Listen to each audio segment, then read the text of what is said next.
చూడండి, ప్రతి ఒక్కరు మీ బైబిల్ తెరవండి. మత్తయి సువార్త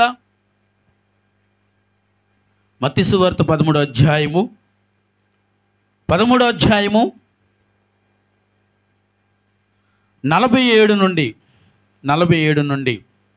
50 వచనాల వరకు చక్కగా చదువుకుందాం. మరియు పరలోక రాజ్యము సముద్రములో వేయబడిన నానా విధములైన చేపలను పట్టిన వలను పోలి ఉన్నది.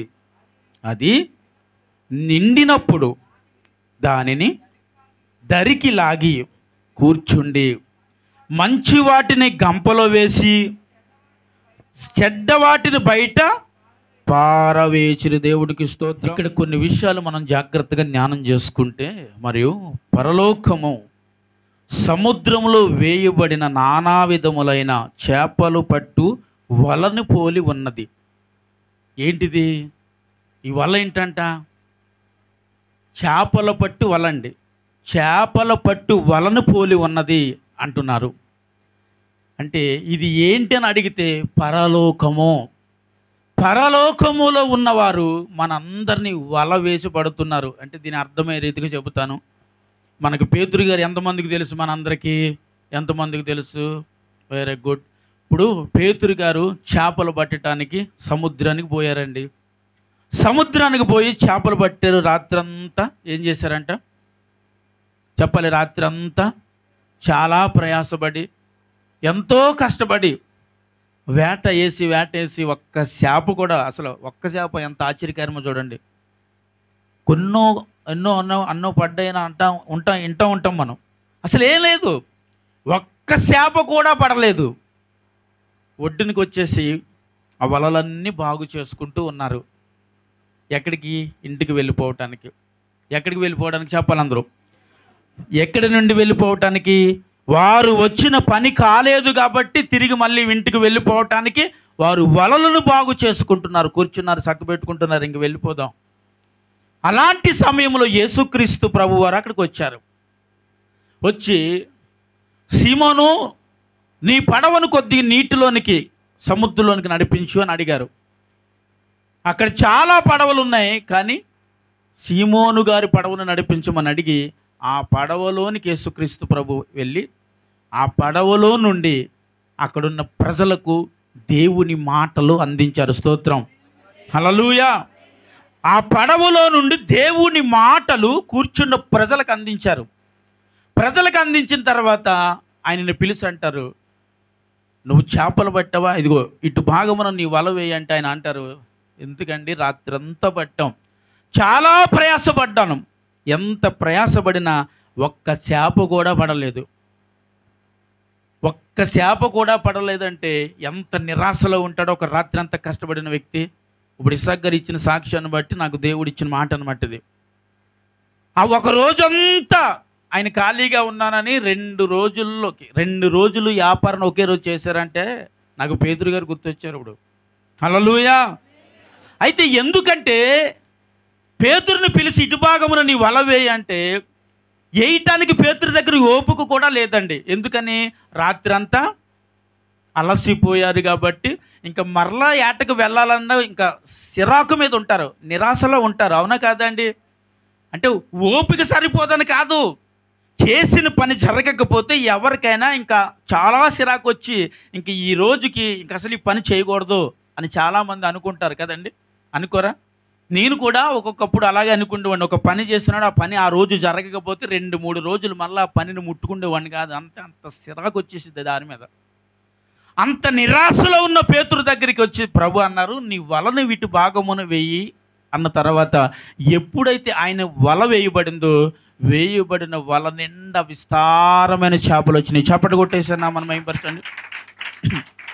వల నిండా ఏమున్నాయండి? ఇప్పుడు ఎలాగొచ్చినాయి అంట? విస్తారముగా వచ్చినాయి. విస్తారమైన చేపలతో నిండితే అవి లాగుతుంటే వల పిగిలిపోతూ ఉందంట. ఎంత విస్తారమైన చేపలు వచ్చింది. సముద్రంలో చేప కరువు ఉంటుందా? సముద్రంలో చేప కరువు ఏమి ఉండదండి. కానీ పేతురు గారు వల వేస్తే ఒక్క చేప పడలేదు. మరి నాకు అనిపించింది, దేవుని సహాయం ఆ దినమున పేతురు గారికి లేదు కాబట్టే, పేతురికి దేవుని సహాయము లేదు కాబట్టి ప్రయాసపడ్డాడు, కానీ ప్రయాసకు ప్రతిఫలము లేదు. అయితే ఆయన అన్నమాట ఏంటి తెలుసా? ప్రభు, నీవు చెప్పావు కాబట్టి వల వేస్తున్నాను. ఎవరు చెప్పారు కాబట్టి? నీవు చెప్పావు కాబట్టి నేను వల వేస్తున్నాను. అంటే దేవుని మాటకు విధేయుడయ్యాడంతే. ఆయన చెప్పిన మాటను విన్నాడు. నువ్వు వెయ్యమంటున్నావు కదా ప్రభా, అసలు నాకు వెయ్యాలని లేదు, కానీ నువ్వు వెయ్యమంటున్నావు కాబట్టి వేస్తాను. ఆ వేసేటప్పుడు కూడా ఈ చేపలు సమృద్ధిగా వలండా వస్తాయనే విశ్వాసంతో పేతురు కూడా వెయ్యలే. ఏమంటే విశ్వాసం ఉంటేనే కదా మరి కార్యం చూస్తారంటారు. మరి పేతురు విశ్వాసం లేకుండా వల వేశారంటారేంటి? అంటే ఆ పడవలో ఉన్నది ఎవరు ఇప్పుడు? గట్టిగా చెప్పరేమి? యేసుక్రీస్తు ప్రభు ఉన్నారండి పడవలో. హల్లెలూయా! ఆ సీమోను గారి పడవలో ఎవరున్నారండి? ఆయనకు ఒకవేళ విశ్వాసము లేకపోయినా పడవలో క్రీస్తు ఉన్నాడు కాబట్టి దానికి సమృద్ధి చేపలతో నిండబడింది. ఆమె హల్లెలూయా! చూసారండి? ఒకవేళ నీలో అప్పుడప్పుడు అవిశ్వాసము, ఒకవేళ మనం ముందుకు వెళుతున్న దేవుడు మనతో ఉంటే అవిశ్వాసము నుండి నిన్ను దాటిస్తాడు, విశ్వాసంలోకి నడిపిస్తాడు. ఆమేన్, హల్లెలూయా! అంటే దానికి అర్థం ఏంటంటే, ఒక మనిషి అవిశ్వాసంలో పడిపోయేటప్పుడు మన విశ్వాసముతో దేవుడు మనల్ని బలపరుచుతాడు. బలపరిచి అవిశ్వాసం నుండి మనల్ని విడిపించి విశ్వాసంలో నడిపించి ఇంకా నేను చూడను అనుకునేదాన్ని చూపిస్తాడు. ఆమె చెప్పాలి. నేను చేయలేను అన్నదాన్ని చేపిస్తాడు. ఆమె చెప్పండి. నేను వెళ్ళిన స్థలములో అది ఆశీర్వాదము కాదు అంటే తాను ఉంటే అక్కడ ఆశీర్వాదమే. ఆమేన్, హల్లెలూయా! యేసుక్రీస్తు ప్రభు ఆ పడవలో ఉన్నారు కాబట్టి పేతురు సమృద్ధి ఆశీర్వాదముతో చెప్పాలి నింపబడ్డారా లేదా అండి? చాలా విస్తారంగా. ఎంత విస్తారం అంటే వారు పడవ సరిపోక పక్కవారి పడవను కూడా సహాయం తీసుకుని 2 పడవలు నిండిని అంట ఒక్క వలతో లాగితే. ఆమేన్, హల్లెలూయా! అంత విస్తారమైన ఆశీర్వాదం పొందుకున్న పేతురు ఒడ్డునికి వచ్చేసిన తర్వాత ఇవన్నీ విడిచిపెట్టి వేసి వెంబడించాడండి. ఆమేన్ చెప్పరా? ఏమన్నీ వదిలేశాడు? తను వ్యాపారమును పక్కన పెట్టాడు అంతే. ఇంకా తనకున్న వ్యాపారం అంతా పక్కన పెట్టేసి, అసలు దేవుడితో ఉంటే ఎలా ఉంటుందా, దేవుడు పని చేస్తే ఎలా ఉంటుందా? ఎందుకంటే దేవుడు అక్కడ పేతురు చెప్పిన మాట ఏంటో తెలుసా? ఇప్పుడు నుండి నీవు ఇప్పుడు వరకు ఏం చేస్తావు? చేపలు పట్టే, ఇక్కడ నుండి నిన్ను మనుషులు బట్టి జాలులుగా చేయబోతున్నాను. చప్పట్లు కొట్టాలి. కొన్ని రోజులకి ఆ వాగ్దానం ఆయనదేనండి. ఆమెను చెప్పండి అందరూ. హల్లెలూయా! ఆ వాగ్దానమును త్వరలో పొందుకోబోతున్న కుటుంబం. ఆమె హల్లెలూయా! కాబట్టి అయ్యా, ఈ విస్తారమైన ఈ చేపలు ఉంటే నాకు చాలు, ఇలా రోజు నువ్వు నా పడవ ఎక్కువ ప్రభా. మనం అయితే అలాగ అడుగుతామా? అడగమండి. ఇప్పుడు ఎస్ఐ గారు, బాబు కాసేపు ఒక పూటన్న మాతో వస్తే ఏమొస్తుంది? ఆశీర్వాదం వస్తుంది. పని కట్టుకుని లైలో నిలబడి చెయ్యి బట్టి మరి మనం ఎక్కించుకుని మరీ తీసుకెళ్ళిపోతాం. ఎందుకంటే ఆయన ఉంటే మనకు ఆశీర్వాదం ఉంటుందని మరి వింటున్నాం కదా, చూస్తున్నాం కదా, చదువుతున్నాంగా. అయితే ఆయన ఉన్నాడు కాబట్టే విస్తారమైన ఆశీర్వాదం వచ్చింది. ఆ ఆశీర్వాదమును కూడా వద్దనుకుని ఎవరిని కావాలనుకున్నాడు పేతురు? అందరూ బిగ్గరగా చెప్పరేమి? యేసుని కావాలనుకున్నారు. యేసుని ఎందుకు కావాలనుకున్నారంటే, నేనేం చేస్తాను చెప్పాలి, మనుషులు బట్టేవాడిగా నిన్ను చేయబోతున్నాను, నన్ను వెంబడిస్తావా అన్నాడు. ఆమేన్, హల్లెలూయా! ఒక్కొక్కసారి మీకు అనిపిస్తూ ఉండల్లా, అనిపించే ఉంటుంది, చాలామందికి అనిపించేది ఇది. కానీ పేతురులా అందరూ సమర్పించుకొని వ్యాపారాలు వదిలేసి వాళ్ళ జీవితంలో సాధించాల్సిన అన్నీ వదిలేసుకుని యేసు ప్రభుని వెంబడిస్తే ఎలా అండి? ఆయనతో వెళితే, ఆయన పని చేస్తే ఒక పూట తిని ఒక పూట పస్తు ఉండాలండి. సరైన వస్త్రం కట్టుకోనకు ఉండదండి. సరిగ్గా మనం ఏది చెయ్యాలన్నా చెయ్యలేమండి. ఆయన పని చేస్తే అన్నీ కొదువేనండి అని చాలామంది ఈరోజు దేవుడు పని కొరకు అంటే ఆయన ఒక మాట అంటారు, కోత విస్తారము పనివారు ఎందుకు కొదువుగా ఉన్నారయ్యా అంటే, అందరూ పిలువబడిన వారే, చాలామంది పిలువబడిన వారు ఉన్నారు, కానీ ఎవరు ఆ పనిలోనికి ఆ కత్తిని తీసుకుని ఈ కోత నేను కోస్తానయ్యా అనేవాడు ఎక్కడున్నాడు? ఎందుకంటే నా కుటుంబం బాగోవాలండి, దేవునికి స్తోత్రం అంతే. నేను బాగోవాలండి, దేవునికి స్తోత్రం అంతే. దేవుడు మహాకృప అండి, నేను ఎలాగున్నానండి, దేవునికి స్తోత్రం అంతే.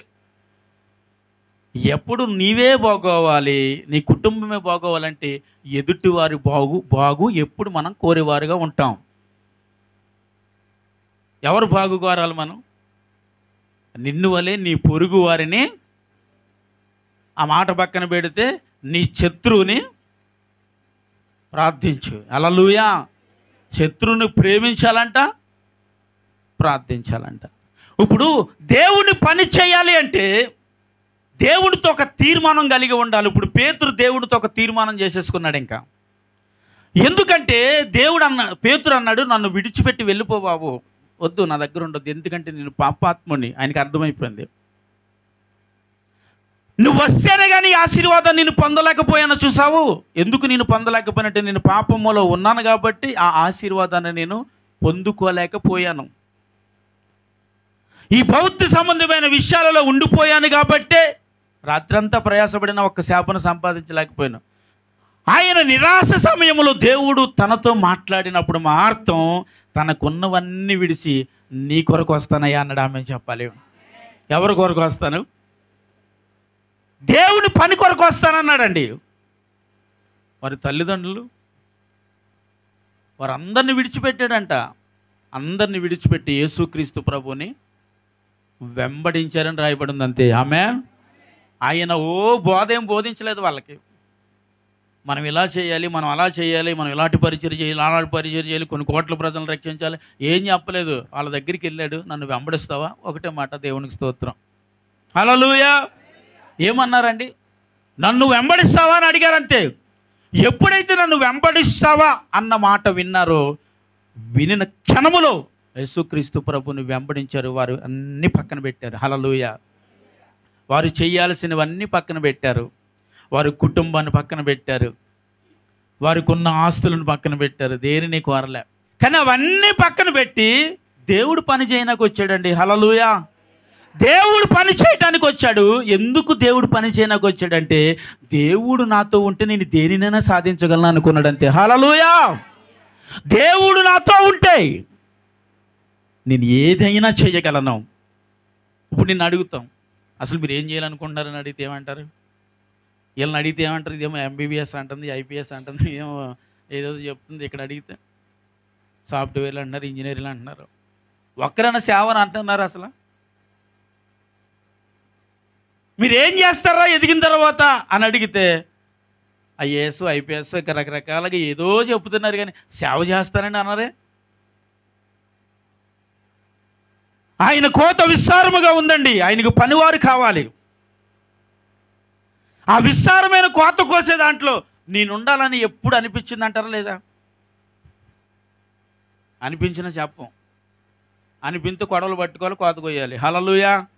ఏం చేయాలండి? అనిపిస్తే కొడవలు పట్టుకోవాలి, కోత కొయ్యాల్సిందే. ఈరోజు ఆ కోత కొయ్యలేక, ఆ కొడవలు పట్టలేక చాలామంది ఏం చేస్తున్నారంటే వారు పని మాత్రమే వారు చేసుకుంటున్నారు. ఏమండి?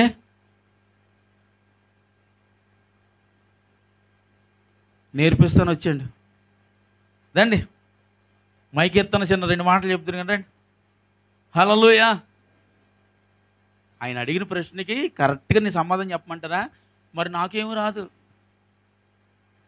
నేను ఆయనకంటే తింగరోడిని సరిపోదు. దేవుని తట్టు తిరిగిన మనము దేవుని కొరకు తెలుసుకోవాలి. కిందటి వారం చెప్పానుగా, దేవుడు మనసు తెలుసుకోవాలి.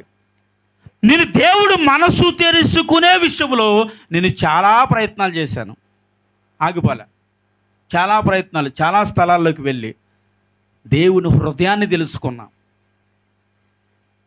అప్పుడు నాకు అనిపించింది, దేవుడు పని చేయడం చాలా కష్టం. అమ్మో, ఈ పని చేయలేం, మన వల్ల కాదు అనుకుంటే నువ్వే చేయాలి అన్నాడు ఆయన. నువ్వే చేయాలి. లేదు బాబా, నా వల్ల కాదు, నాకంటే యోగ్యులు ఉన్నారు, చదువుకున్నవారు ఉన్నారు, జ్ఞానవంతులు ఉన్నారు, నీతిమంతులు ఉన్నారు, యథార్థవంతులు ఉన్నారు, ఇందులో ఏ పోలను చూసినా నేను ఎట్టి పనికిరాని వాడిని అని నేను చెప్పినా దేవుడు నువ్వే కావాలి అన్నాడు. అప్పుడు దేవుడికి ఒకవేళ వ్యతిరేకంగా నేను ఏది చేసినా సాధించలేకపోయాను. చేశానండి, చాలా చేశాను దేవునికి వ్యతిరేకంగా ఉండి. ఎందుకు చేయలా? దేవుడు తోడు లేకుండా ఏం చేయలేమేటి? దేవుడు ఉంటేనే చేయగలమేటి? దేవుడు ఏమో నా పని చేయంటున్నాడు, నాకేమో ఇష్టం లేదు. నా పని నేను చేసుకుందాం అనుకుంటున్నాను. నానా కష్టాలు పడ్డాను, ఎన్నో పురాకులు పడ్డాను, నా పని ఏమీ చేయలేకపోయాను, సాధించలేకపోయాను. నిస్సహాయ స్థితి వచ్చింది. చివరికి సత్యస్థితి వచ్చింది నాకు. అప్పుడు అనిపించింది, బాబు నీ మాట వినటమే నాకు మేలేమో. ఎందుకంటే దేవుడి మాట వినుట అది మనకి మేలని వాక్యం అంటుంది. యవ్వన కాలములో ఉన్న కుమారుడు యెహోవా కాడి మోయిట నరుడికి. అంటే ఇక్కడ ఉన్న మిమ్మల్ని అందరినీ దేవుడు అంటున్నాడు, నా కాడి మీరు మోయాలి.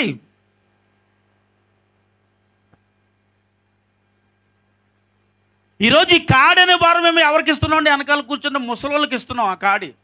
అవునా కాదా? మీరు మొయ్యగలిగినా మొయ్యలేకపోతున్నారు. కాడి మోయటానికి దేవుడు మిమ్మల్ని ఎన్నుకున్నాడు. కాడి మోయాలి అంటున్నాడు, ఆయన పని చేయాలి అంటున్నాడు. మీరేమో నా వల్ల కాదు అంటున్నారు. మీరు ఎవరెవరికో అప్పగిస్తున్నారు. అప్పగించడం అంటే అదే, ఇప్పుడు పాట పాడమని మైక్ ఇచ్చాను అనుకోండి, ఆ మైక్ ఎంతమంది దగ్గరికి వెళ్ళిపోతుందో తెలుసా?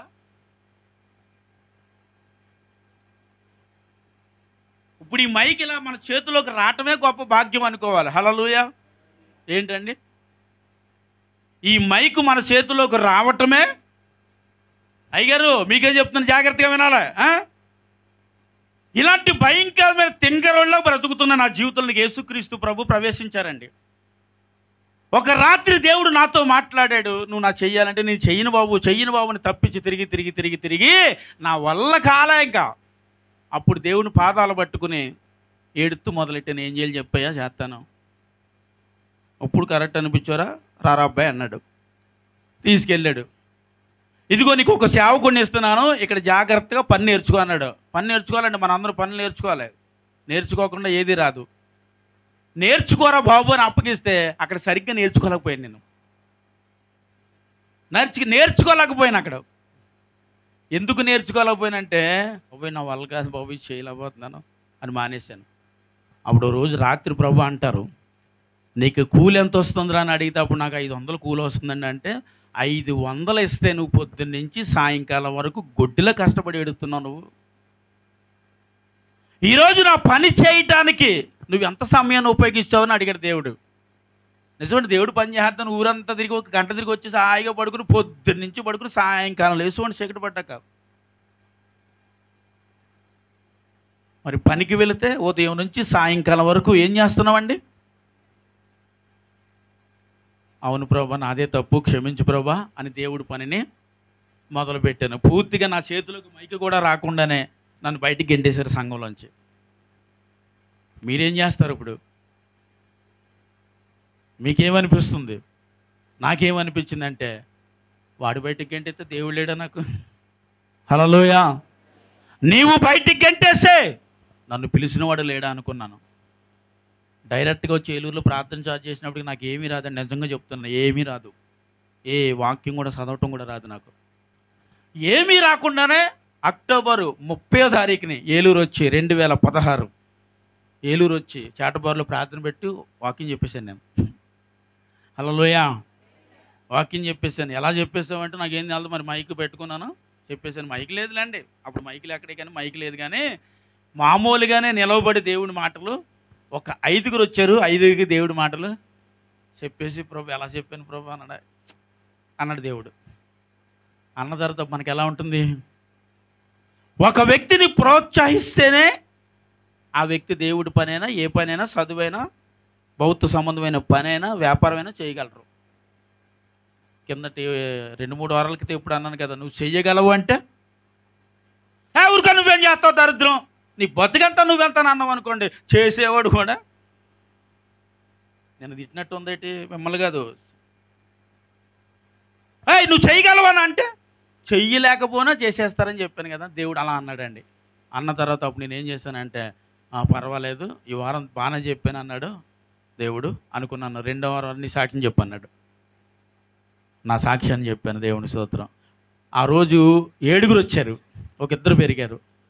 ఆ సాక్ష్యం చెబితే అందరూ ఏడ్చేస్తున్నారు. అందరూ కన్నీళ్ళు పెట్టుకుని ఏడ్చేసి, బాబు ఇన్ని కష్టాలు పడ్డావా బాబు నువ్వు అంటే, అప్పటికే 2.5 సంవత్సరాలు నా జీవితం అంతా అయిపోయిందండి.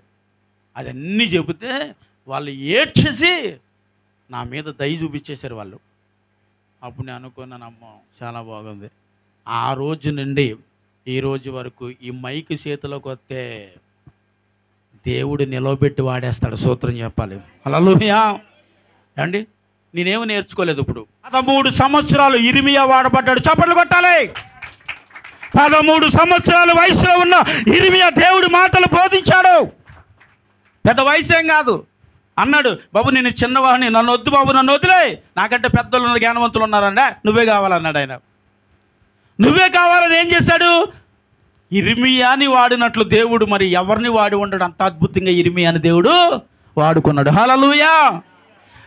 ఎవరయ్యా అంటే చిన్నవాడే, 13 సంవత్సరాల వయసు. ఇప్పుడు మీ వయసులో ఎంత ఉంటే మాకు తెలియదు. ఇక్కడ దేవుని కొరకు ఎంతవరకు నువ్వు కష్టపడ్డావు? ఈరోజు దేవుని కొరకు ఏం చేయాలనుకుంటున్నావు? దేవుని కొరకు ఎంతగా నిలవబడాలనుకుంటున్నారు? దేవుని పని చేయాలంటే అసలు ఏం చేయాలి? దేవుని పని చేయాలి అంటే ముందు నీ నిర్ణయము మారాలి. ఆమేన్. మారటం అంటే ఏంటంటే నీవు తీసుకున్న ఒక్కొక్క నిర్ణయం, ఉద్యోగాలు, వ్యాపారాలు ఎన్నో మన నిర్ణయాల్లో ఉన్నాయి. వాటిని బట్టి మన జీవితాలు మనం ముందుకు వెళ్తూ ఉన్నాం. ఆ నిర్ణయాన్ని ముందు మార్చితే, దేవా నీ పని నేను చేస్తాను. ఎందుకంటే కోత విస్తారము, పనివారు కొద్దిగానే ఉన్నారు. ఆ పనివాడిలో నేను ఒకడిని కావాలి. చప్పట్లు కొట్టావు. ఆ పనివాడిలో నేనును ఒకడిని కావాలి. అంటే దేవుడి పనిలో ఒకడిగా నువ్వు జాయిన్ అవ్వాలి అంటే ముందు ఏం చేయాలండి? బాప్తిసం తీసుకోవాలండి. నా మొహం తీసుకోవాలి, ఏం కాదు. దేవుని పిలుపు నీ మీదకి రావాలి. చప్పట్లు కొట్టండి మరొకసారి. హల్లెలూయా. దేవుని పిలుపు నీ మీదకి వస్తే, చిన్న కుమారుడైన సమూయేలుతో వచ్చి దేవుడు చెప్పాలి, మాట్లాడేటండి. పెద్ద పెద్ద దైవజనులు ఉన్నారండి అక్కడ. వాళ్ళందరి దగ్గరికి వెళ్ళి మాట్లాడకుండా సమూయేలు దగ్గరికి వచ్చి దేవుడు సమూయేలు అని పిలుస్తున్నాడు. ఎవరు పిలుస్తున్నారో అర్థం చేసుకునే స్థితి కూడా సమూయేలు గారిలో లేదు అప్పుడు. అంత చిన్నోడు. అలాంటి వాడి దగ్గరికి వచ్చి సమూయేలు అని 3 సార్లు పిలిస్తే అప్పుడు అర్థమైంది. అన్నాడు ఏలి, మరలా ఎవరన్నా వచ్చి పిలిస్తే చిత్తగించి బ్రహ్మ, సిద్ధం బ్రహ్మ అడుగు అంటే మళ్ళీ వచ్చి పిలిస్తే దేవుడు అంటే అప్పుడు వరకు నన్ను దేవుడు పిలుస్తున్నాడని ఎవరికి అర్థం కాలే? అంటే అర్థం కాని వయసులోనే దేవుడు పిలిచాడా లేదా? ఇశ్రాయేలుకి మొట్టమొదటి ప్రవర్తిగా వాడబట్టాడా లేదా అండి? ఆమె చెప్పాలి. హల్లెలూయా. ఇశ్రాయేలుకి ఎలా నిలవబడ్డాడండి? ఇశ్రాయేలుకి ఎలా నిలవబడ్డాడు చెప్ప? వృద్ధాప్యం వచ్చే వరకు దేవుని పని కొరకే వాడబడ్డాడు. తన జీవితంలో ఇంకే ఆలోచన లేదు, ఏ పని లేదు, ఏమి ఆలోచించలేదు. నేను చేయాల్సింది దేవుడి పని. పిలిచాడు, పిలిచిన వాడు నమ్మదగిన వాడు అనుకున్నాడంటే. హల్లెలూయా. ఏమన్నాడు? పిలిచిన వాడు నమ్మదగిన వాడు అనుకున్నాడు. విధేయుడయ్యాడు, లోబడ్డాడు. కాబట్టి ఏం చేయబడ్డాడంటే దేవుని కొరకు చాలా అద్భుతంగా వాడబడ్డాడు. ఆమె హల్లెలూయా. నేను అంటాను, ఇదిగో దేవుడు పిలిస్తే ఆ పిలుపుకు లోపడకపోతే మనం ఏది చేద్దామన్నా, ఏది సాధిద్దామన్నా నువ్వేమీ సాధించలేవు, ఏమీ అవ్వదు. దేవుడు పిలుపుకు మనము ఏం కావాలా? విధేయులు కావాలని చెప్పండి. విధేయులు కావాలి. విధేయులు అంటే ఏమంటే, విధేయులు అంటే ఏంటి? లోబడటం. ఎవరికి లోబడటం? ప్రతి విషయంలో లోబడతాం, కానీ దేవునికి మాత్రం లోబడట్లేదు. మనం ఎన్నో విషయాల్లో లోబడతా ఉంటాం.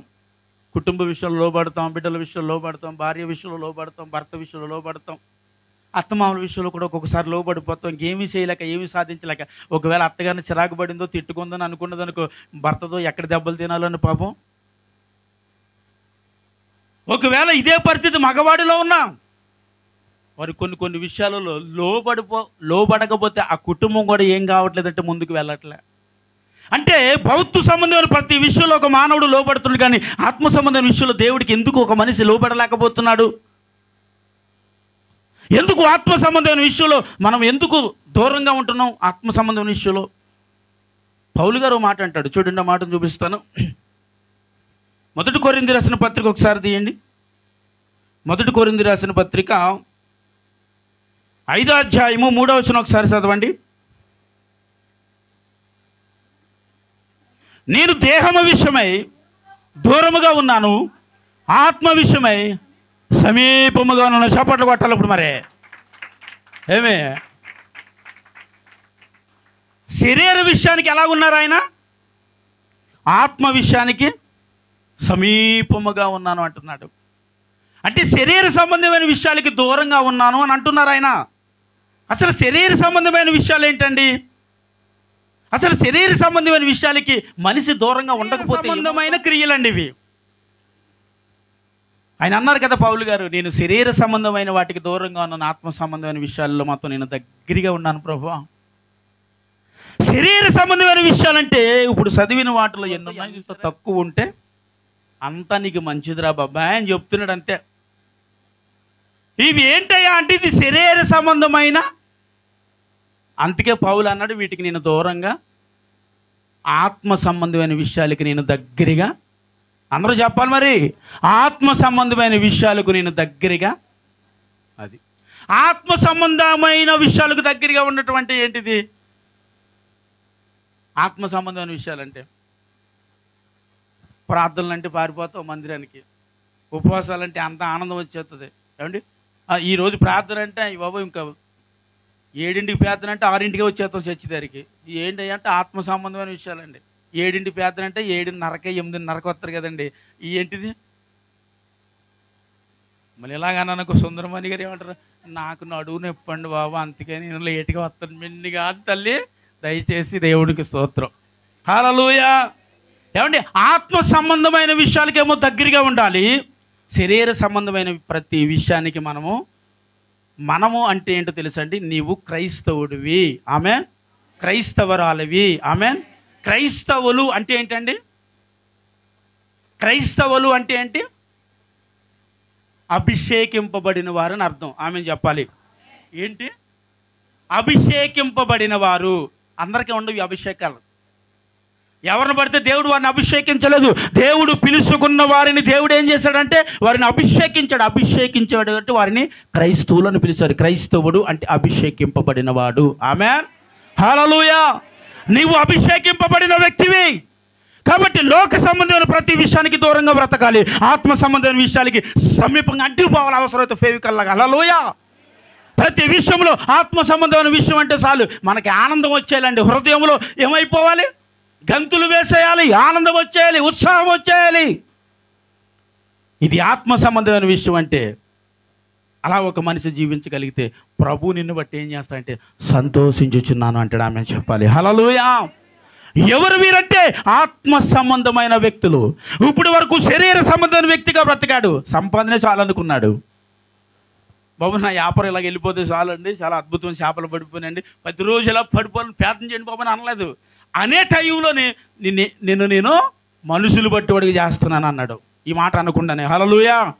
ఈ మాట అనక మునిపే అనేతుడేమో కలిపేదురు బాబు రోజు నా కోసం ప్రార్థన చేయండి, రోజు మా పడలోకి వచ్చి వెళ్ళండి, ఇలా సమృద్ధి చేపలుగానే వస్తే మేము ఎలా ఉంటాం? అనక మునిపే బాబు వెళ్ళిపోండి, అసలు నన్ను వదిలి వెళ్ళిపోండి అంటున్నాడు. చెప్పాలి. ఇక్కడున్న మీరందరూ ఒకవేళ ఇలాంటి స్థితి మీ జీవితంలోకి వస్తే మీరు ఏమంటారో తెలుసా? ప్రభు మాతో ఎప్పుడు ఉండయ్యా. ఆయన ఏమంటున్నాడు? వెళ్ళిపో బాబు మా దగ్గర నుంచి అంటే. అక్కడ ఆయన ఎందుకు వెళ్ళిపోమంటున్నాడంటే ఆయన పాపి అని తెలుసుకున్నాడు. పాపి దగ్గర నీవు పరిశుద్ధుడు అయ్యా, నువ్వు ఉండొద్దు ఇక్కడ, వెళ్ళిపో అంటున్నాడు. కాబట్టి ఆ పాపినైన వాడిని పరిశుద్ధుడిగా మార్చటకు నా సేవ కొరకు నువ్వు వస్తావా అని అడిగాడు. హల్లెలూయా. ఏమన్నాడు? నా పని కొరకు నువ్వు వస్తావా, నా పని కొరకు నువ్వు చేయగలవా? చేయగలవంటే నేను చేయలేనంటే నేను చేపిస్తాను అన్నాడు అంతే. ఆమేన్, హల్లెలూయా. ఒకవేళ నేను చేయలేనంటే ఆయన చేస్తాడు. నువ్వు చేసే ప్రతిదీ పుట్టుకతో వచ్చిందండి మీకు? ఏది లేదు. దేవుని యొద్ద కూర్చుంటే అన్నీ నేర్పించేస్తాడంతే. దేవునికి స్తోత్రం. హల్లెలూయా. చెప్పాలి. అన్ని దేవుని దగ్గరే మనం నేర్చుకోగలం. లోకంలో నేర్చుకున్నది ఏముందండి? భౌతిక సంబంధమైనది. నిన్ను పాడు చేసేది, నన్ను పాడు చేసేది తప్ప. చెప్పాలి. మనం బాగు చేసేది ఏదన్నా ఉందా అండి? చక్కగా నడిపించేది ఏదన్నా ఉందా? భార్యాభర్తల మధ్యన సమాధానంగా ఉండేది ఏమైనా ఉందా? చెప్పరేమి. అట్లా నా ముఖం చూస్తారేంటి సార్? చెప్పండి. ఏమీ లేదని చెప్పండి. ఆమెన్. ఏమీ లేదండి. ఒక మనిషిని పాడు చేసేది మాత్రమే ఈరోజు మనుషులను చాలా బలంగా వాడేస్తూ ఉంది. ఎందుకంటే ఏ ఫోన్ వచ్చినా, ఏ ఫోన్ వచ్చినా ఆ ఫోన్‌లో నేను వినేది ఏంటో తెలుసా? నా భర్త చాలా భయంకరంగా త్రాగుతాడండి. అనుకుంటున్నారా? నా భార్య చాలా భయంకరంగా తాగుతుందండి. ఇలాంటి ఫోన్‌లొత్తే భార్య తాగుతది. భర్త ఏమో ఇంటి దగ్గర వంట చేస్తున్నాడు.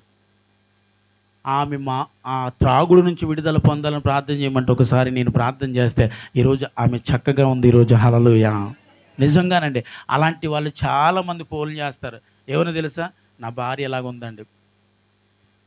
ఇప్పుడు మనం బుద్ధి తెచ్చుకోవాల్సింది ఏంటో తెలుసా? ఒకవేళ నువ్వు తాగేవని నీ భార్య తాగేత్తే ఏవండీ ఏమవుద్ది? ఏమయ్యా నువ్వెందుకు తాగావని భార్య అడిగిందంట. ఊరుకోవా పొద్దున్నుంచి కట్టబడి వచ్చాను ఒళ్ళంతా నొప్పులు. ఈ ఒళ్ళు నొప్పులు తగ్గాలంటే మళ్ళీ రేపు పొద్దున పనికెళ్ళాలా, దూరికెళ్ళవద్దా? కాబట్టి ఏం చేయాలా? ఓకేనయ్యా పొద్దున్నుంచి ఇంటి పని చేసి బట్టలు ఉతికి అంట్లు తోమి ఏం చేసింది? నాకు కూడా ఒక 90 తెచ్చిపెట్టు బాబు అంటుంది. ఇప్పుడేం చేద్దాం? చక్కగా ఇటు నుంచి అటో 90 ఇటో 90 తెచ్చేసుకుని హ్యాపీగా బ్రతుకు వాళ్ళు లేరనుకుంటున్నారేంటి? కుప్పలు తిప్పలుగా ఉన్నారండి బాబు. భార్య భర్త చక్కగా ఎదురు బెదురు కూర్చుంటారు. చక్కగా ఫ్రై చేసుకుంటారు. ఏదోటి పెట్టుకుంటారు. నంచెట్టుకుంటూ తినేస్తారు. ఏంటని బతుకని అడుగుతుంటే పిల్లలు, అమ్మ మీరు రాకూడదమ్మా ఆయాసానికి మందు ఇది. ఇలా చిన్న కూసులలో వీళ్ళకి తెలదు ఆయాసానికి మందు, ఈ వ్యసనాలకు మందు తెచ్చుకున్నావు నువ్వు. ఆయాసానికి మందు అంటండి ఇద్దరు కలిసి తాగేస్తున్నారు వీళ్ళు. వీళ్ళేమో చిన్న పిల్లలు కాలేజీకి వెళ్ళారే మా అమ్మ మా నాన్న ఇలా తాగేస్తున్నారు అంటే ఊరు బాబాయ్. అలాగ రోజు ఎక్కడ పెడుతున్నాడు అక్కడ చూసి కనిపెట్టి ఏం చేశాడంటే వీళ్ళ రోజు ఇక ఏమొచ్చింది వీళ్ళకి? నేను కాలేజీ నుంచి నడిచి వస్తే ఆవేశం వచ్చింది వీడికి. మా అమ్మ తాగితే తగ్గింది, మా నాన్న తాగితే మా అమ్మ తాగితే తగ్గింది, మా నాన్న తాగితే తగ్గింది, నీ తాగితే తగ్గదా అనుకున్నాడు ఇప్పుడు వీడు. పాప కొద్దిగా తాగాడంట, తగ్గిందండి ఆవేశం. ఎలా తగ్గింది? వీడికి ఏం తెలుస్తుంది ఏ బాబాయ్ అనుకుని స్నానం కూడా చేయకుండా సూపర్ పడుకున్నాడు. అంటే జరిగింది చెప్తున్నాను మీకు వినడానికి ఎలా ఉందో కానీ రియల్గా చూసింది. అయ్య బాబాయ్ ఎలా ఉందంటే శుభ్రంగా పడుకున్నాడు. ఎప్పుడో పొద్దున్న లేసాడు. అందుకే తాగుతున్నాడు అమ్మ మా నాన్న అన్నాడు. దేవునికి స్తోత్రం. ఎందుకు తాగుతున్నారా? ఎందుకు అనుకున్నాను. పొద్దునకి ఎలా ఉంది? మొవ్వులా ఉందండి పాటర్ గారు అన్నాడు. మొవ్వులా ఉంది ఒకసారి తగ్గిపోయిందిరా బాబు అంటే లేదండి రోజు తాగేస్తున్నాండి వచ్చి ఇంటికి వచ్చి. రోజుకో మూత కదా. ఆ మూత ఏమైంది? ఇలా ఇలా ఇలా ఇలా ఇలా ఇక్కడి నుంచి ఇక్కడి నుంచి ఇలాగ వచ్చేస్తుంది. ఈరోజు అది లేకపోతే ఉండలేకపోతున్నారు. అయ్యగారు ప్రార్థన చేయండి మా కొడుకు ఇలా అయిపోయాడు, మా కూతురు ఇలా అయిపోయింది, నీ మొహం అయిపోయింది, నీ వల్ల అయిపోయింది అన్నాను అంతే నేను. ఆయాస మందులు తెచ్చుకుని కొంపలెట్టుకుంటే ఇలాగే ఏడుస్తుంది అన్నాను. లేదండి ఇప్పుడు మానేశాడండి. నీ మొఖం ఇప్పుడు మానేస్తాం ఏంటమ్మా? ఎప్పుడు మానేయాలి ఇది? వాళ్ళు ఎంత ఉన్నప్పుడే మానేసి ఉంటే ఏమవును? మా అమ్మకి నాన్నకి ఆయాసం తగ్గిపోయినట్టుంది మానేశారని అనుకున్న వాళ్ళం. పాపం దాన్ని కంటిన్యూ చేస్తుంటే ఈడికి కాలేజీకి నడిచి వెళ్ళొచ్చి ఆవేశం వచ్చి ఈడు మొదలెట్టాడు. ఇప్పుడు ఈ కాలేజీ మానేశాడు. వీడికి ఎవడన్నా పిల్లని అడుగుతుంటే నీలాంటి పిల్లని ఎవడిస్తాడు అంటున్నాడంట. మళ్ళీ ఆడికి పిల్లని ఇవ్వడానికి నీ ప్రయత్నం చేయాలంట.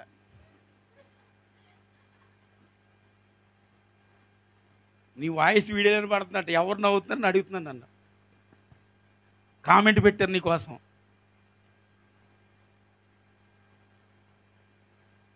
ఇప్పుడు ఆడికి పిల్లనేమో నాకు నేనే ప్రార్థన చేయాలి, మళ్ళీ మందు మా అన్నకి నేనే ప్రార్థన చేయాలి. వీడికి ఆల్రెడీ గుండెకెళ్ళి కొట్టేసి వీడికి ఏమొచ్చింది? వీడికి కాదు వీడి బాబుకి పోయాడు. ఇప్పుడు ఈడేమంటున్నాడంటే ఏముందండి కుటుంబం అంతా తాగి బాబు చచ్చిపోయాడు, అమ్మ కూడా అట్టట్టు అన్నట్టు ఉంది, ఏముందని పిల్లనిస్తామండి అంటున్నారు. ఇప్పుడు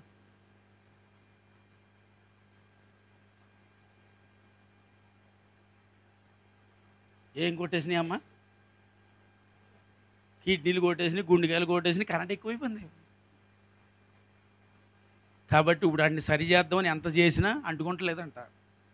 కాబట్టి ఇంక సుఖలేదండి, ఫీజు కొట్టేసిందండి, ఇంక పరలోకి పిలిపానండి అని ఇంటికి పంపించేస్తే ఓ నెల బతికి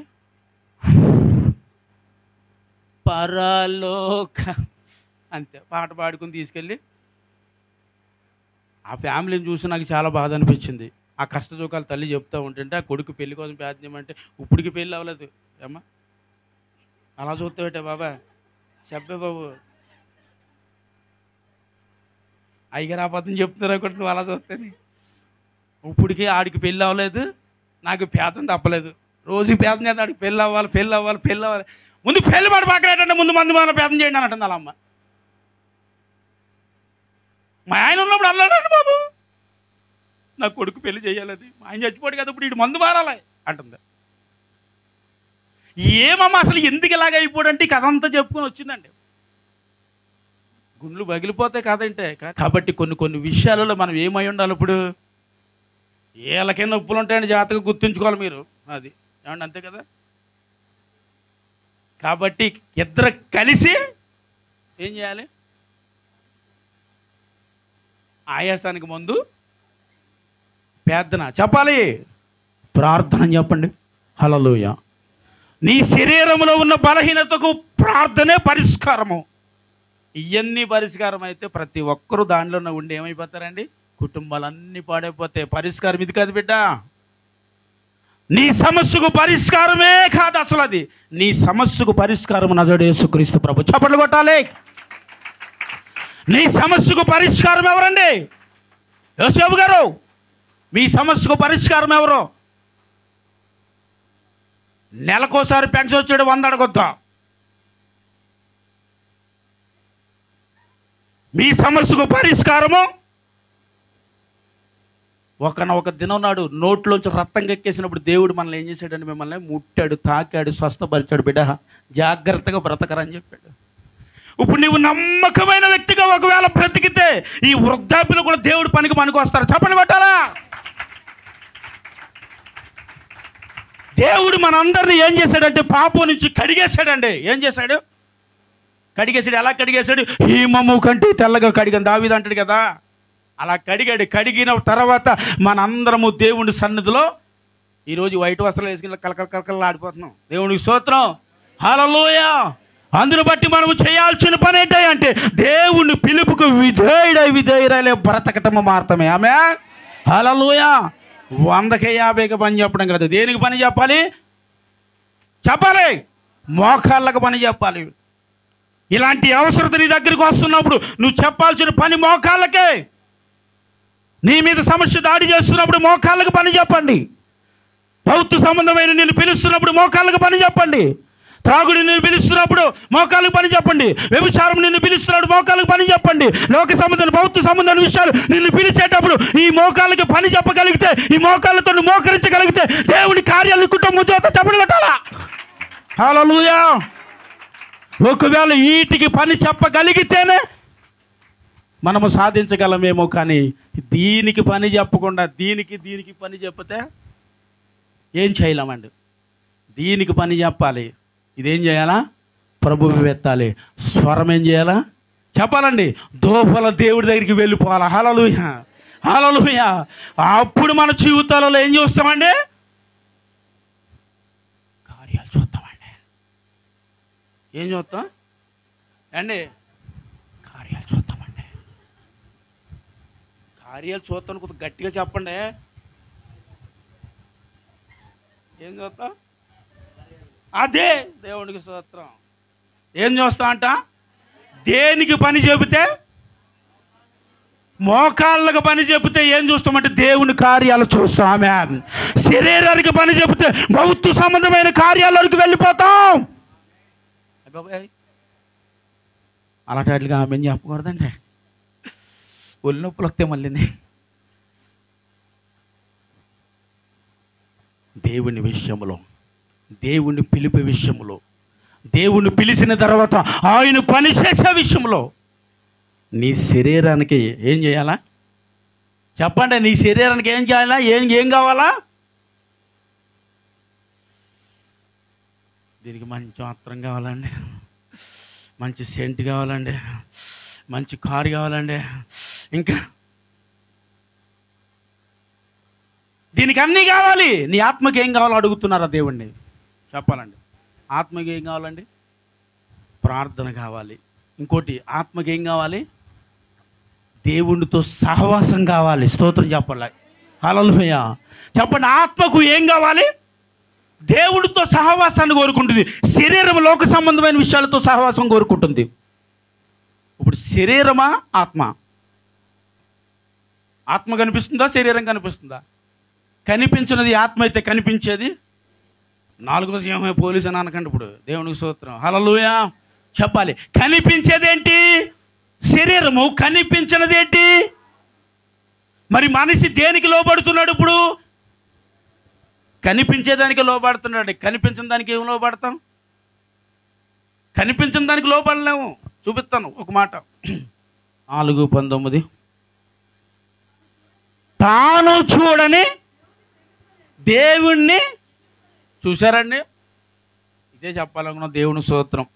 హల్లెలూయా కళ్ళ ఎదుట ఉన్న సహోదరుణ్ణి చెప్పాలి ప్రేమించలేకపోతున్నాడు. తనకు కనిపించని దేవుణ్ణి ఎలా ప్రేమిస్తాడని అడుగుతున్నాడు. ఇప్పుడు నేను అంటున్నాను, నీలో ఉన్న ఆత్మను ప్రేమించట్లేదు, నీ ఎదుట ఉన్న శరీరమును మాత్రమే మనం ఏం చేసేస్తున్నామండి? తెగ ప్రేమిస్తామండి. ఆత్మ విషయంలో మనం ఏమోము? దీనులము కాము, లోబడము, భయపడము అసలు. కానీ శరీర సంబంధమైన విషయాల్లో ఇది మన కంటికి కనిపించేది కాబట్టి దీనికి విధేయులు అయిపోతున్నాం, దీనికి లోబడిపోతున్నాం. ఇది ఏది చెబితే అది మనం వింటా ఉన్నాం. కంటికి కనిపించిన దానికి మనిషి విధేయుడవుతాడా? కనిపించేదానికి విధేయుడవుతాడా? చెప్పాలి అందరూ. కనిపించేదానికే విధేయుడవుతున్నాడు. ఆయన అంటున్నాడు కనిపించేదానికే విధేయుడవుతున్నాడు. కనిపించిన దానికి ఎలా విధేయుడవుతాడు? కంటికి కనిపించిన దేవుని నువ్వు ప్రేమించలేకపోతున్నావు.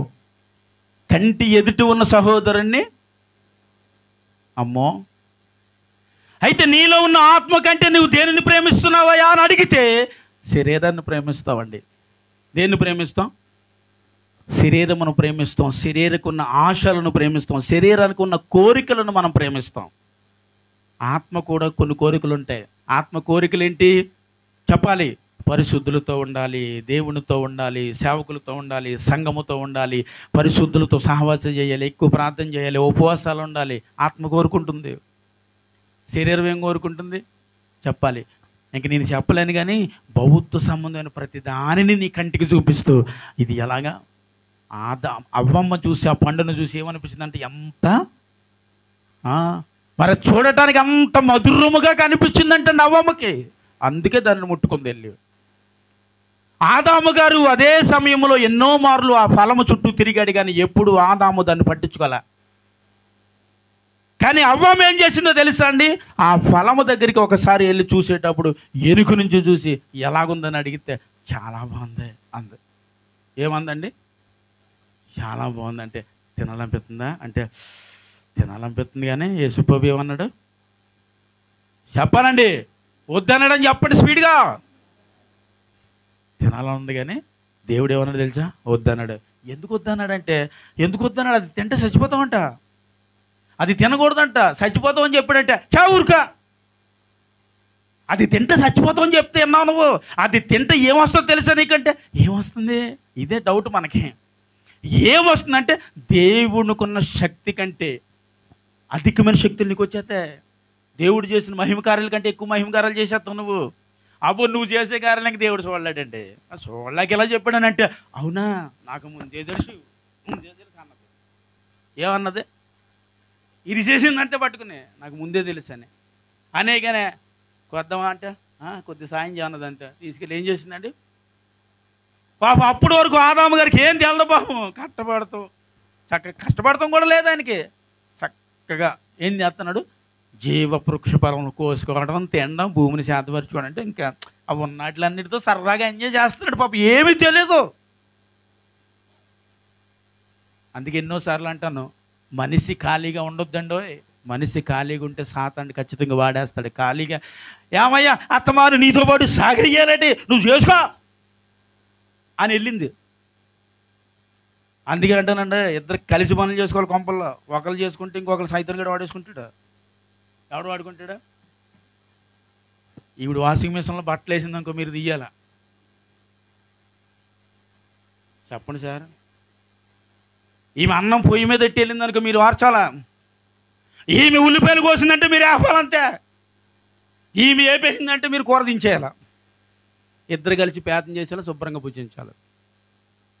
అప్పుడు ఖాళీగా ఇద్దరు ఎవరు ఖాళీగా ఉండరండి. ఇద్దరు కలిసి పని చేస్తున్నారుగా. కలిసి పని చేయకూడదండి, ఈ దరిద్రం పట్టిందే.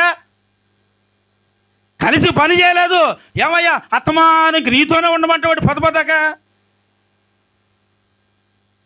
ఏయ్, ఇంత పెద్ద తోట ఉంది, అసలు ఎప్పుడైనా వెళ్ళనిచ్చావా? తోట చూడనిచ్చావా? ఆర్ఆర్పేట ఎంత బాగుంటుందో తెలుసా? ప్రతి ఆదివారం ఎప్పుడు వెళ్ళినెవరో ఆదివారం వచ్చి పేతన అంటారు. ఆర్ఆర్పేట ఎంత బాగుంటుంది, కలకల నాడిపోతే ఆదివారం అన్నదంతే అవ్వమ్మ అనేసేసి పాప ఏం చేసిందండి? సరేలేవా, నేను ఏదో పడతలే కానీ నువ్వు వెళ్ళి అన్నాడు పాపం. అప్పుడు వచ్చిందండి ముప్పు. అందుకే ఆర్ఆర్పేట వెళ్ళినా, బీచ్లకి వెళ్ళినా, పార్కులకి వెళ్ళినా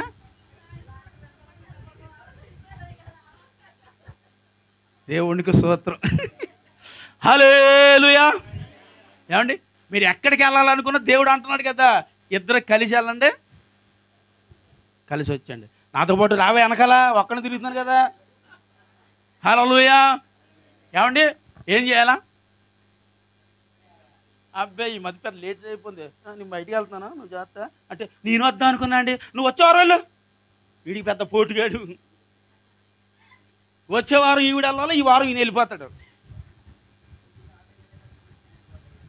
ఆడికి వెళ్ళిన తర్వాత పాపం ఆర్ఆర్పేటలో తిరుగుతున్నారు. ఇలాగ తిరిగేటప్పుడు టక్కన టచ్ అయింది, కరెంట్ షాక్ కొట్టింది.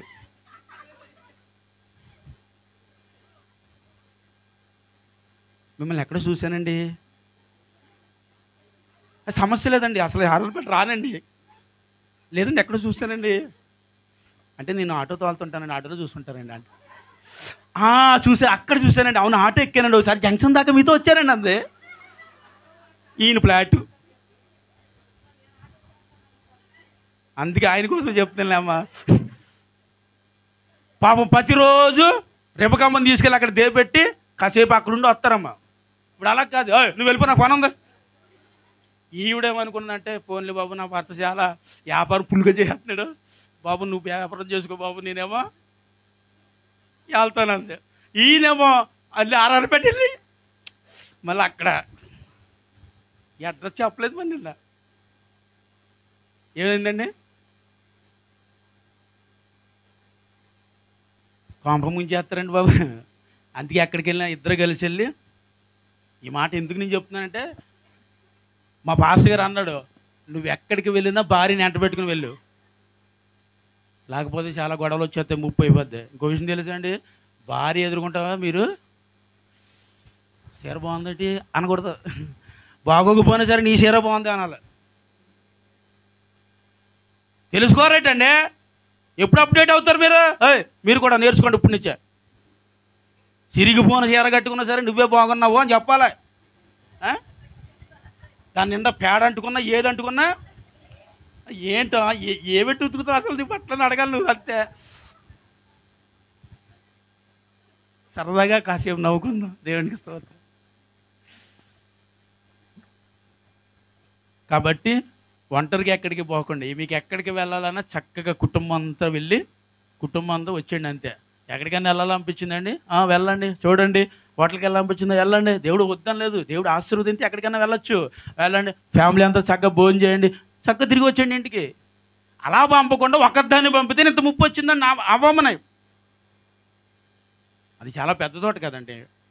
పాపం అలా తిరిగి వద్దామని అనుకుంది అంతే. ఈవిడ కూడా ఏదో తప్పు చేయాలని వెళ్ళలేదండి పాపం, నీతిమంతురాలే, మనందరికీ తల్లి అమ్మ. తప్పు చేయాలని ఏ ఆలోచన వెళ్ళలేదు, సరదాగా చూసి వద్దామని వెళ్ళింది అంతే. ఒకసారి సరదాగా చూసి వద్దామని ఒక బీచ్కి వెళ్ళిన, ఆ రోజు నుంచి ఈ రోజు వరకు బీచ్కి వెళ్ళలేదు. నేను చూడకూడదు చూసి నాకు భయం వేసి, బాబు పరిశుద్ధులకి ఇలాంటి స్థలము సరైనది కాదు అని నేను నిర్ణయించుకున్న ఆ రోజు. అప్పటి నుంచి మళ్ళీ నేను బీచ్కి వెళ్ళలేదు. కాకినాడ వెళ్ళినాడు అలా బీచ్కి వెళ్ళి వచ్చేవాళ్ళు. ఈ మధ్యకాలంలో 2-3 సంవత్సరాల నుంచి బీచ్కి వెళ్దాం రమ్మన్నా సరే మా పిల్లలు, "ఒరు బాబు వెళ్తే మీరు వెళ్ళండి కానీ నేను పరిశుద్ధులకి అవి మంచివి" అంటే ఇదేంటండి బీచ్కి వెళ్ళొద్దు అంటారు. ఇప్పుడు అయ్యారు మొన్న అంతగానే టాపేసారు పైన. ఎంతమందికి డౌట్ వస్తుంది అప్పుడు తెలుసా మీకు? హృదయాలు నాకు తెలుసు, హృదయంతరంగములు ఎరిగిన వాడు నా దగ్గర ఉన్నాడు. చప్పట్లు కొట్టలేడా? హల్లెలూయా. అందుకే పైన ఆపి నాకు అర్థమైంది అని అనుకున్నారు. ఏం కాదు, దేవుడు స్పందించగా ఆగిపోయినా మీకు ఏమైనా స్పందింతే మీరు వెళ్ళిపోవచ్చండి. దేవునికి స్తోత్రం. హల్లెలూయా. స్పందింతే మళ్ళీ అందరం కలిసి వెళ్దాం. దేవుడికి మహిమ కలుగును గాక. హల్లెలూయా. అందును బట్టి దేవుడి విషయంలో, దేవుడి పని విషయంలో ఏం చేద్దామండి? కలిసే చేయండి. ఏది చేసినా, దేవుడు పని చేసినా, నీ ఇంటిలో పని చేసినా, నువ్వు బయటికి వెళ్ళి పని చేసినా, ఏ పని చేసినా కలిసి పని చేయండి. కలిసి ఉంటే చెప్పాలి. ఉత్తిన అన్నారేటండి సామెతలో, కలిసి చేస్తే ఏదైనా ఆ కుటుంబం సంతోషముగా. ఎడ్డేమంటే ఏమన్నంటే ఇలా ఉంటుంది. ఏం కాదు. ఎలా ఉండాలంటే ఆదాము గారు అవ్వమ్మ గారితో ఇట్టి గొడవలు ఏమీ పెట్టుకోలేదు. ఇత్తే ఇచ్చు తినేసాడు అంతే. దేవుడు వచ్చిన తర్వాత, "ఏమిరా ఏం చేసావు ఆదాము" అని పిలిచాడు. "బాబయ్య" అంటున్నాడు, దోకున్నాడు. "ఆదాము" అంటున్నాడు. "బాబయ్య చెప్పండి." "ఏమో ఎదుర్కొంటారా?" "రాలేకపోతున్నానయ్యా." "ఎందుకు?" "నేను దిగంబరుడిగా ఉన్నానని తెలిసిపోతా ఉంది." "నువ్వు దిగంబరుడు నీకు తెలియకపోయిన వాడు ఇవ్వడు అంటే నువ్వు చేయొద్దని చేసేసావు. నువ్వు నేను ఎక్కడ చేశాను ప్రభు, నాకు ఇచ్చావు కదా, ఈమె చేస్తే చేశాను అన్నట్టు. ఇప్పుడు శిక్ష ఎవరికి విధింపబడింది? అవ్వమ్మకా? నేను చేయలేదండి, సపరేట్ అండి. ఏదో తోటలో వెళ్ళిపోమంటే ఎక్కడికి వెళ్ళిపోతాను నేను? ఎక్కడికి వెళ్ళి బతకాలని నేను అంటున్నాడు. ఓరు బాబు, నువ్వు వెళ్ళిపోవాలంటే ఏదో తోటలో నువ్వు ఉండకూడదు. ఎందుకంటే ఇక్కడ జీవవృక్ష ఫలాన్ని తినేసామంటే నువ్వు పాపంతో బ్రతుకు నాకు ఇష్టం లేదు. నువ్వు పరలోకం రావు కాబట్టి నువ్వు ఏదో తోటల నుంచి వెళ్ళిపోతే నీకు మరణం వస్తే నువ్వు ఏమవుతావు అండి? పరలోకం వస్తావు. దేవుడికి స్తోత్రం చెప్పండి. హల్లెలూయా. కాబట్టి నువ్వు వెళ్ళిపోవాలరా బాబు అని బతిమాలి దేవుడు ఏదోని తోటలోంచి ఆదామును పంపించేశాడనమాట. కాబట్టి మనందరము దేవుని పని నిమిత్తము ఏం చేయాలి? ఇప్పుడు కలిసే చేయాలండి. కుటుంబం కానీ సంఘము కానీ అంతా కలిసి చేయాలి, ఐక్యతతో చేయాలి. అందుకే ఏమంటారు? సహోదరులు కలిసి ఐక్యత కలిగి ఉండుట ఎంత మేలు, ఇంకొకటి ఎంతో మనోహరం అంట. దేవునికి స్తోత్రం. హల్లెలూయా. అది ఎంతో మనోహరమైనదంట. కలిసి ఉండాలి. ఎప్పుడు ఎలా ఉండాలండి? ఒక్క దారమును తెంపితే తెగుతుంది, 2 దారాలు తెంపున తెగుతుంది. అదే ఒక 20 దారాలు 30 దారాలు పెట్టేసి తెంపు చూడండి. సంఘం అంటే ఇంతే. ఒక్కొక్కరిగా ఒక్కొక్క ఆలోచనతో ఉంటే సంఘం పాడైపోతుంది. అందరూ ఒకే ఆలోచనతో, అందరూ ఐక్యతతో, అందరూ ఒక మాట అనుకుంటే అదే మాటతో ఉంటే ఆ సంఘం ఎప్పుడు ఐక్యతగా ఆశీర్వాదకరంగా ఉంటుందండి. ఆమె చెప్పాలి. అలా ఉండాలంటే ఎవరు చేయాలి? అది మనమే చేసుకోవాలి. అన్నిటికీ దేవుడు కాదు. దేవుడు నేను చేసేది, దేవుడు నీకు చేయాల్సింది చేశాడు, ఇవ్వాల్సింది ఇచ్చాడు, తేవాల్సింది తెచ్చాడు, కూర్చోబెట్టాల్సిన స్థలంలో కూర్చోబెట్టాడు, కూర్చున్న స్థలంలో కదలకుండా దేవుడు పని చేసే వరకు చచ్చిపోయేదాకా నువ్వు దేవుడు పని చేస్తూనే చచ్చిపోవాలంతే. ఆమె చచ్చిపోతాం దేవుడు పని చేసేదాకా చచ్చిపోయి చేయటం అంటే, ఒకవేళ బాగా నీరసం వచ్చిందనుకోండి, మంచం ఎక్కి పడుకుని చచ్చిపోవాలని కోరుకుంటలేదు నేను. ఇక నాకు బాగోలేదండి, చచ్చిపోయి పరిస్థితి వచ్చిందండి అనుకునే సమయంలో వచ్చి ఎవరు లేకపోయినా వీడియో ఆన్ చేసి వాకింగ్ చెప్తే చచ్చిపోవాలన్నది నా కోరిక. అది అంటే దేవుడు పని చేస్తూ చచ్చిపోవాలి. ఏం చేయాలండి? దేవుడు పని చేస్తూ చచ్చిపోవాలి. ఎందుకంటే దేవుడిచ్చిన ఈ జన్మకు ఏమిచ్చి ఆయన రుణం తీర్చలేము కనుక నీ ప్రాణం ఉన్నంత వరకు దేవుడు పని చేయండి. ఒక్క ఆత్మనైనా రక్షించి చచ్చిపోండి. ఏం చేయాలి? ఒక్క ఆత్మనైనా రక్షించిన తర్వాత దేవుని దగ్గర మనం వెళ్ళినప్పుడు, ఎరా నిన్ను వెలిగించిన తర్వాత నువ్వు ఎంతమందిని వెలిగించావంటే చెప్పడానికి ఒక్కటి ఉండదు. ఇక్కడ నీ వెనకతల వెనక్కి తిరిగి చూస్తే ఏముండదు. ఎంతమంది వెలిగించావంటే నీ వెనక వెలుగుతున్న క్యాండిల్ని చూసి దేవుడు ఏం చేస్తాడు? ఓర్రీ, నిన్ను అనవసరంగా వెలిగించాను అనుకున్నాను రా, అసలు నువ్వు వేస్ట్ పిల్లవు అనుకున్నాను నేను. సర్లే అని వెలిగిస్తే ఇన్ని వెలిగించావా? ఎన్నడూ వాడబడని కిరీటం ధరించారు. చప్పట్లు కొట్టండి. హల్లెలూయా. దేవుడు పక్కన సింహాసనం వేసి కూర్చో. ఇక్కడ ఇదే కావాలి మనకి క్రైస్తవులకి. ఏమొద్దండి, విడిచిపెట్టేద్దాం. భౌతిక సంబంధమైన వాటికి అన్నిటికి పౌలు ఏమన్నాడు? నేను చెప్పాలి, శరీర సంబంధమైన వాటికి దూరంగా బ్రతుకుతాను, ఆత్మ సంబంధమైన వాటికి నేను చెప్పండి సమీపముగా బ్రతుకుతాను. హల్లెలూయా. దేవునికి, ప్రార్థనకి, బైబిల్కి, సంఘానికి, సేవకులకి ఎప్పుడు సమీపముగా ఉండండి. అది మీ ఆత్మీయతను బలపరుచుతుంది, కాపాడుతుంది, మీ కుటుంబాలు ఆశీర్వదింపబడటానికి కారణమవుతుంది. శరీర సంబంధమైన మంది పాడు చేసేస్తుంది, భ్రష్టుపాలు చేసేది, దేవుని రాజ్యానికి పోకుండా నిన్ను పాతాళానికి తొక్కేస్తుంది. ఇలా పెట్టంతే తెలియదు తొక్కేసేదాకా. కాబట్టి ఆత్మ సంబంధమైన విషయాలు ఎదిగితే ఎలా ఎత్తుతాడు దేవుడు. స్తోత్రం చెప్పండి. హల్లెలూయా. ఇలా తొక్కేసేవాడు కావాలా, ఎత్తేసేవాడు కావాలా అండి? తొక్కేసేవాడు ఎందుకంటే తల మీద పెట్టి ఎప్పుడైనా తొక్కేస్తాడు. వద్దు, తొక్కేసేవాడు కాదు, ఎత్తేసేవాడు కావాలి. మనల్ని తీసుకెళ్ళి ఎక్కడ కూర్చోబెట్టాలి? కొండ శిఖరమును కూర్చోబెట్టాలి. ఆమెను చెప్పండి. ప్రాణమును కోల్పోతున్న సమయంలో ఏడుస్తున్న దావీదు దగ్గరికి దేవుడు వచ్చి ఎక్కడ కాపాడేశాడంట?